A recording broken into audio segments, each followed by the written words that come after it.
Drowning by Amelia. Dream One, together forever. Standing in the stable with a friend, her hair in a braid to the left side of her neck. We were talking, but she had to leave, so she left. After she had left and was no longer in sight, I turned and casually make my gaze up to the stable's wooden fence. A boy, a child at that, on the other side of the broken wooden fence. He was seemingly 5 or 6 years of age. His light brunette hair, thin, wearing an oversized dark royal blue jacket, climbed through the gap in the broken fence post. His black rain boots, dull, walks over. I walk closer to meet him halfway. I squat down to be near his level. We were talking.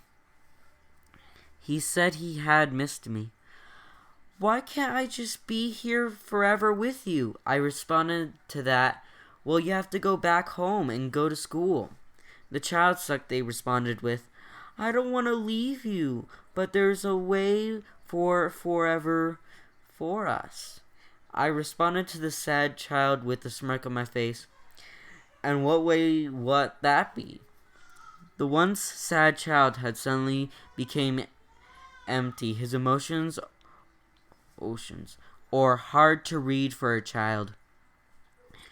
There's only one way, and it'll only work for both of us if we both do it. I responded, feeling a bit concerned, seeing it as nothing. He walked back to steps. Continuing to walk, he turned around, still walking in the same direction away. He picked something up from the ground. I couldn't see what it was. He walked back over to me, but was looking at what it was in his hands. He put his hands behind his back and looked up and finally made it over to me and said, put it in your hands out and close your eyes. So I did and asked, what is it? He responded in an oddly cheerful manner. It's a surprise, dum-dum. With concerns rising and choosing to ignore it because after all he is just a kid. And with a smile on my face, I asked, will I like it? He responded in a fun and happy manner. Of course you will. I felt something land on my palm and I expected it to be a rock, but it was too light for its size and oddly flat. You can open your eyes now, dummy. I opened them. A shard of glass, likely from a glass plane, shattered a few weeks prior by teenagers shooting up glass.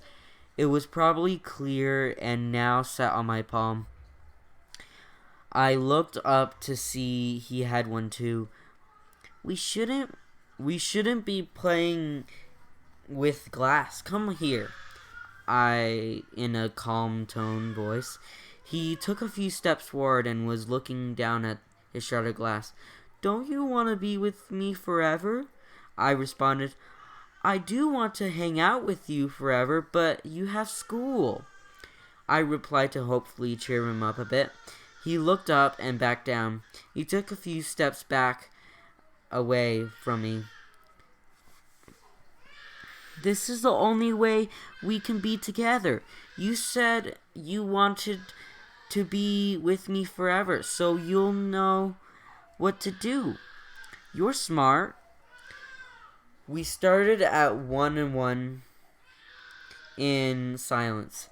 He said, don't be sad. You'll come with, and you'll never have to say goodbye again.